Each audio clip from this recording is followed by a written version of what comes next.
किसको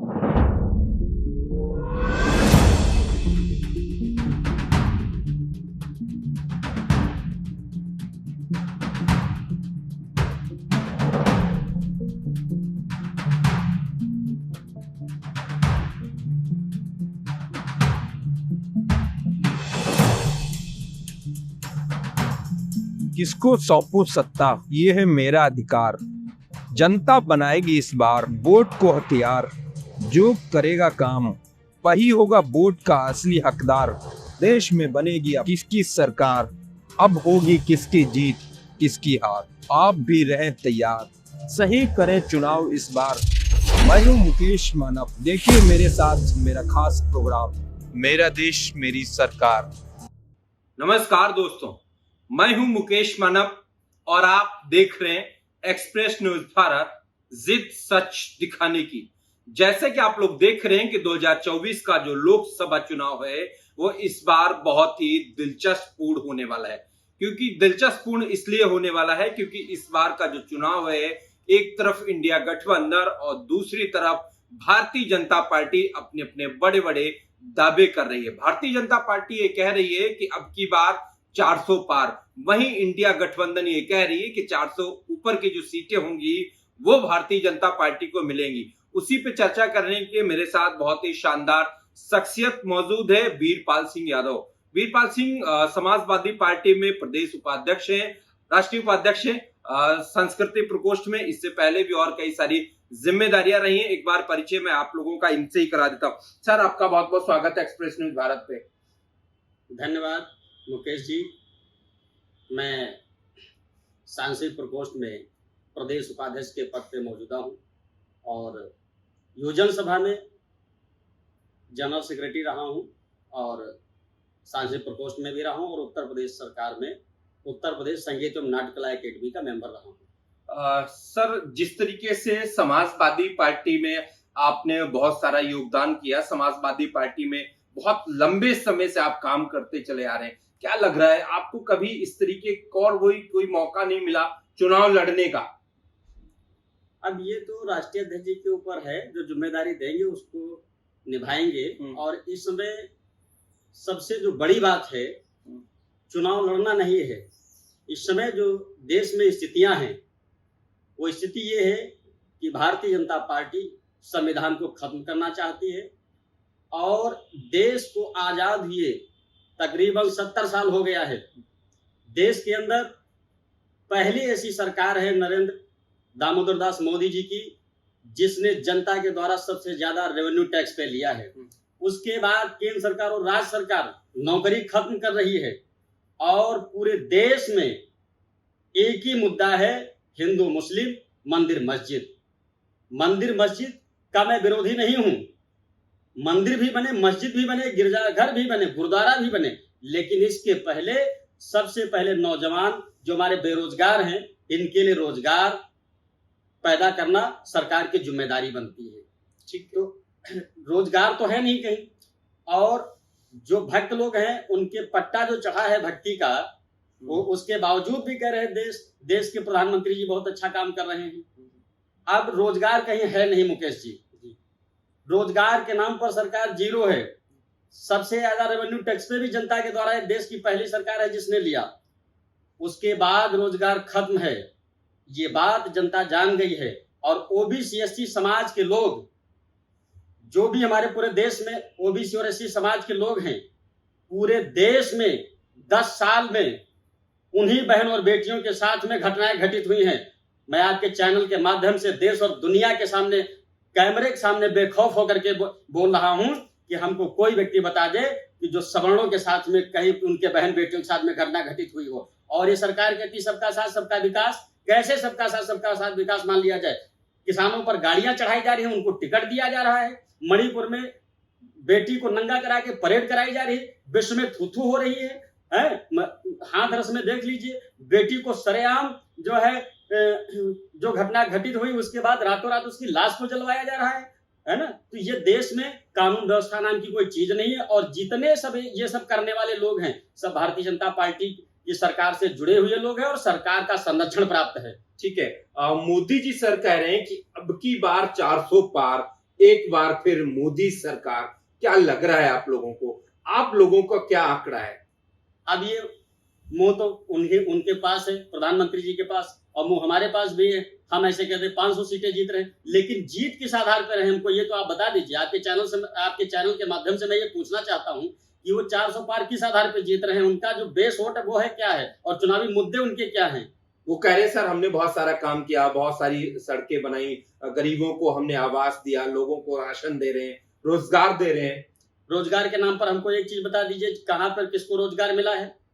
और सड़कों के नाम पर हमारे साथ चलिए, आप देखिए सड़कों में कितने गड्ढे हैं। लखनऊ को राजधानी को छोड़ दीजिए, दिल्ली को छोड़ दीजिए, आप छोटे जनपदों में चलिए, कहाँ पे गड्ढे भरे हुए हैं। आप चलिए, आपको मैं दिखाता हूँ।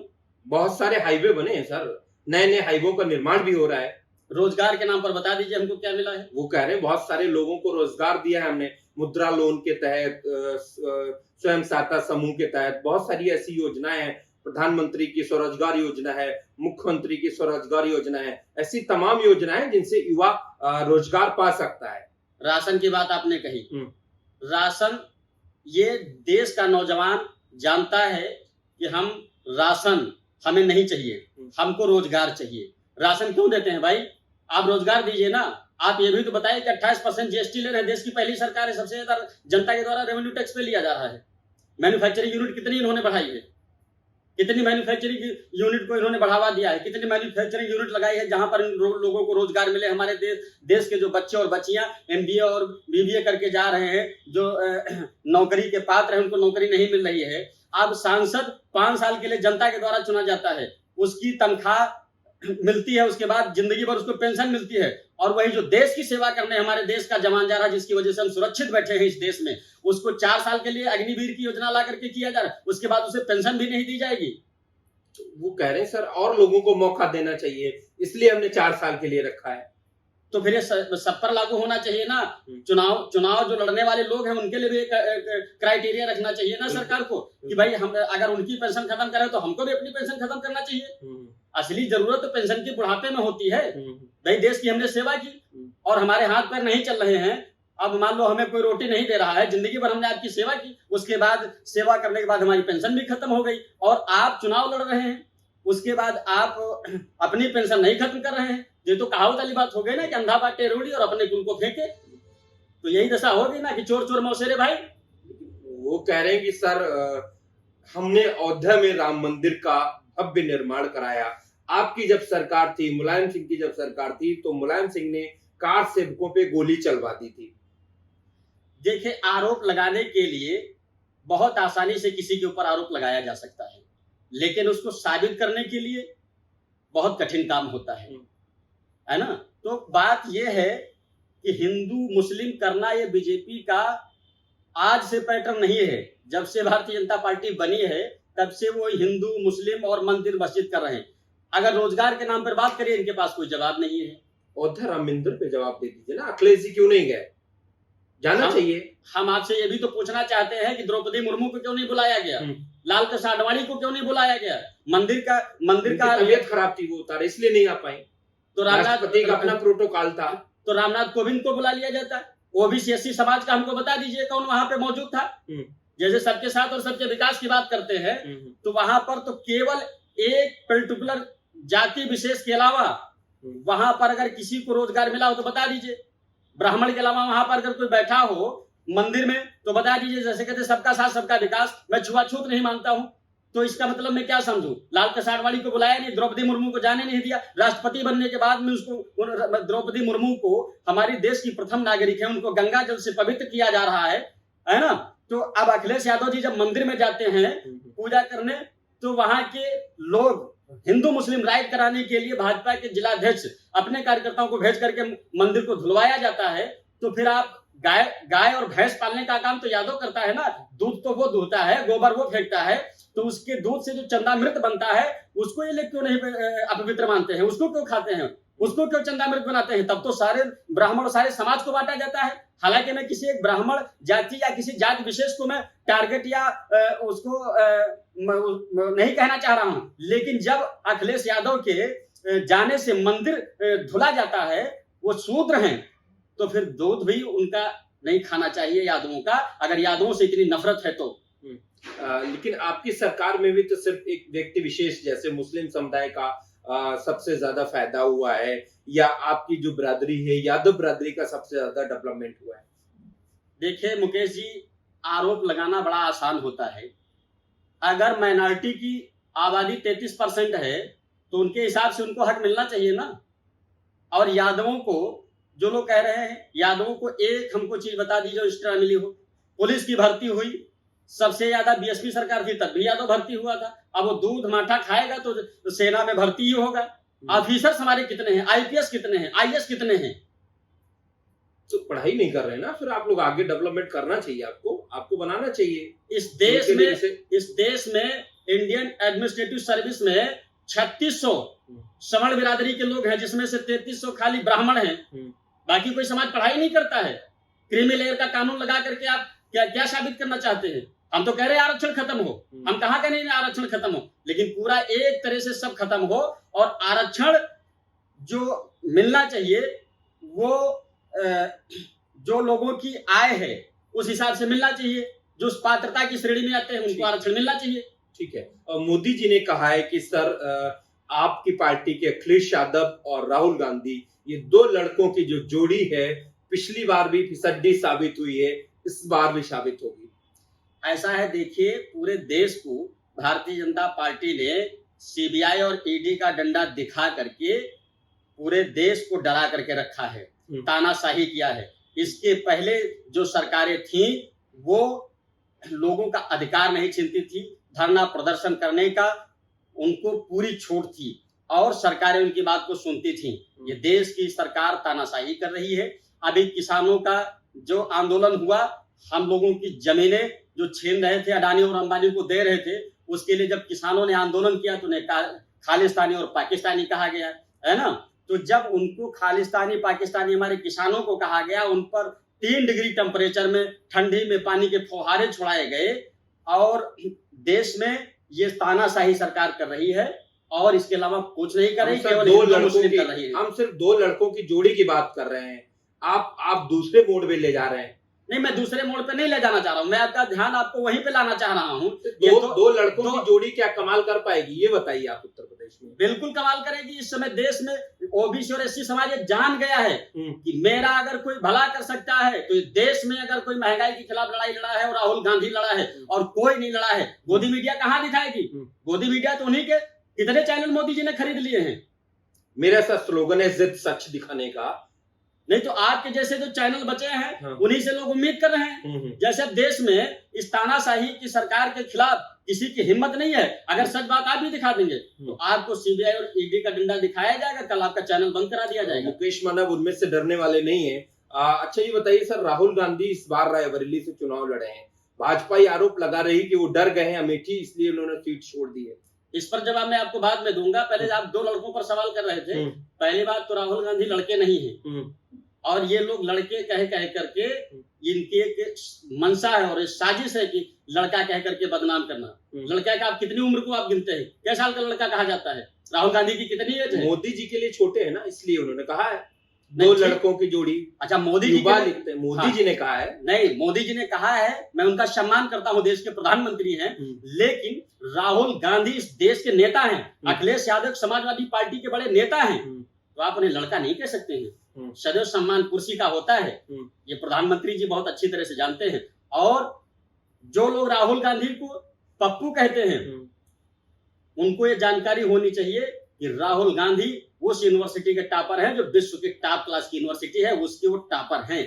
और एक भी बयान उनका कोई ऐसा नहीं आया है जिसमें उन पप्पू साबित हो। लेकिन जो भक्त लोग अपने नेता के द्वारा कहे गए बयानों पर उनको अमल होना चाहिए कि उन्होंने क्या कहा है। कौन कहता है मैं हेलीकॉप्टर बाई रूट आया? कौन कहता है गुरु नानक जी, संत कबीर जी, दामोदर जी इस पत्थर पर एक साथ बैठ के धर्म की चर्चा करते थे? कितना अंतर है मैं आपसे पूछना चाहता हूँ। 600 साल का अंतर है। आप बता दीजिए जरा पप्पू कौन साबित हुआ? और राहुल गांधी का और अखिलेश यादव का हमको एक बयान दिखा दीजिए। अखिलेश यादव वेल क्वालिफाइड है।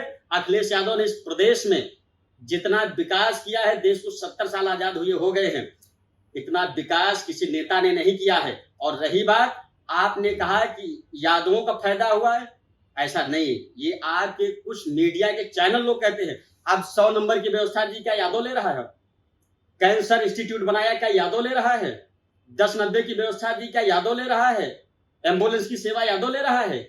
और 25 लाख रुपए कैंसर जैसी असाध्य बीमारी को दे करके अखिलेश यादव ने कानून बनाया कि विधायक अपनी विधायक निधि से कैंसर जैसी बीमारी असाध्य को अपनी निधि से 25 लाख रुपए दे सकता है, क्योंकि उनकी जनता के जो दर्द था वो अखिलेश यादव ने एहसास किया कि हर जनता मुख्यमंत्री तक नहीं पहुंच सकती है, विधायक से आसानी से मिल सकती है। तो अखिलेश यादव ने जनता के दर्द को पहचाना है। अखिलेश यादव जैसा नेता नहीं हो सकता, और देश का नेता हमारे राहुल गांधी है, और इस देश में महंगाई के खिलाफ अगर कोई लड़ा है तो उस शख्स का नाम है राहुल गांधी। ठीक है, क्या लग रहा है सर, कन्नौज से अखिलेश जी चुनाव लड़ रहे हैं, मैनपुरी से डिम्पल जी, क्या लग रहा है चुनाव जीत पाएंगे? इंडिया के आगे कोई लड़ाई में नहीं है महाराज, आप कौन सी बात कर रहे हैं? उनका बेस वोट हमको बता दीजिए। ओबीसी एससी सब यूनाइट होकर के एक वोट दिया है, उनको मालूम है कि संविधान जो बदलने जा रहे हैं, अब बताइए काम के नाम पर, रोजगार के नाम पर इनके पास कुछ है नहीं।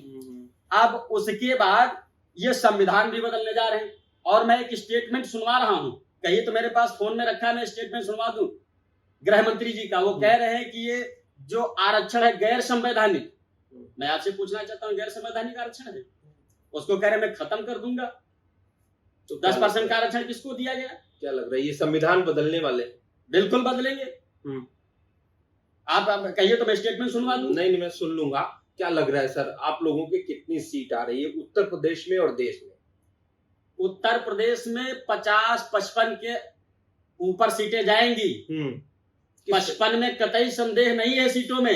इंडिया की सरकार बनने जा रही, 4 तारीख को रिजल्ट आने जा रहा है, और देश के नेता राहुल गांधी ने जो देश में महंगाई के खिलाफ लड़ाई लड़ी है, ये पूरा देश जानता है कि ये तानाशाही की जो सरकार थी, जिसने किसानों पर 3 डिग्री टेम्परेचर में पानी के फुहारे छुड़वाए हैं, वो दिन लोग भूलेंगे? वो दिन भूलेंगे जब कोरोना काल में लोग नंगे पांव हजारों किलोमीटर यात्रा करके आए हैं? वो दिन भूलेंगे? वो दिन भूलेंगे जब हाथरस की बेटी को रातों रात जलाया गया है? वो दिन भूलेंगे जब लखीमपुर खीरी में किसानों पर गाड़ियां चढ़ाई गई हैं? वो दिन भूलेंगे लोग जब मणिपुर में बेटी को नंगा करा करके परेड कराई गई है? और मुझे तो शर्म आती है कि मैं भारत में कि अब सरकार नाम की कोई चीज है। और भाई यूट्यूब सभी लोग देखते हैं, अलवड़ देखता है, तो उसमें भारत में रहने वाले लोगों को भी शर्म आती है कि देश की सरकार क्या कर रही है, उस पर एक्शन क्यों नहीं ले रही। और प्रधानमंत्री जी दिल्ली में बैठे रहे, लेकिन उनको संवेदना व्यक्त करने के लिए प्रधानमंत्री जी के पास समय नहीं था। मैं प्रधानमंत्री जी को गलत नहीं कह रहा हूं, ना उन्हें गलत ठहरा रहा हूं, उनकी नीतियों का विरोधी हूं। क्या लग रहा है प्रधानमंत्री जी झूठ बोलते हैं? हमको सच बता दो एक बात, झूठ तो बोलते ही हैं, वो झूठ के अलावा कुछ उन्होंने किया ही नहीं है। लेकिन और एक इंटरव्यू में उनके गृह मंत्री जी ने खुद कहा कि 15 लाख का जुमला है, ये सब जानते हैं। तो झूठ तो वो बोलते हैं, लेकिन हमको पूरे देश के लोग बता दे कि उनका एक सच बता दे खाली, और पूरे देश के लोग ये बता दे कि प्रधानमंत्री जी ने रोजगार कितना दिया है, प्रधानमंत्री जी ने महंगाई कितनी कम की है। एक स्मृति ईरानी जी हैं, ठीक है, वो भी बड़ा मीडिया में चर्चा में रहती हैं। जब 400 का सिलेंडर था तो मनमोहन जी को चूड़ियां भेजी थी, अब 1200 का सिलेंडर है, उनका मुंह नहीं खुलता है। ठीक है सर, अब समय इजाजत नहीं देता, एक आखिरी सवाल, कल 1 तारीख है, आखिरी चरण का चुनाव है, क्या लग रहा है, किस तरीके से आप देख रहे हैं, कितनी सीट आपकी आ रही है, क्या लग रहा है इस बार? मोदी जी कह रहे हैं कि विपक्ष का सुपड़ा साफ हो रहा है। ऐसा है, मोदी जी ये जान चुके हैं, जो 400 का पार जुमला बोलते थे वो जुमला खत्म कर दिया। उनको मालूम है कि मैं सरकार में नहीं आ रहा हूं। इंडिया अलायंस की सरकार बनने जा रही है। उत्तर प्रदेश हरियाणा में खाता नहीं खुलेगा, पंजाब में खाता नहीं खुलेगा, केरला में कभी खाता नहीं खोल पाए, और उत्तर प्रदेश बिहार में 50 सीट, उत्तर प्रदेश में 55 से 60 सीटें अकेले इंडिया अलायंस जीतने जा रहा है। अब हमको आप बता दीजिए सरकारें कहां से बना रहे हैं? ठीक है, तो आपने देखा मेरे साथ वीरपाल सिंह यादव जी मौजूद थे। जिस तरीके से एक्सप्रेस न्यूज भारत के सवालों का जवाब आपने बड़ी बेबाकी के साथ दिया। कल 1 तारीख है, आखिरी चरण का चुनाव है, देखना यही होगा जो अपना प्रोग्राम है मेरा देश मेरी सरकार, इस बार देश में किसकी सरकार बनती है, किसकी जीत और किसकी हार होती है। आप लोग देखते रहिए एक्सप्रेस न्यूज भारत, जिद सच दिखाने की।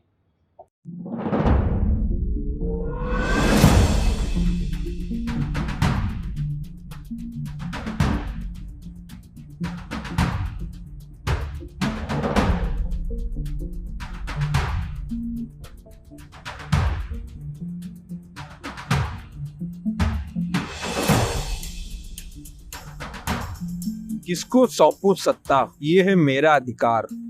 जनता बनाएगी इस बार वोट को हथियार। जो करेगा काम वही होगा वोट का असली हकदार।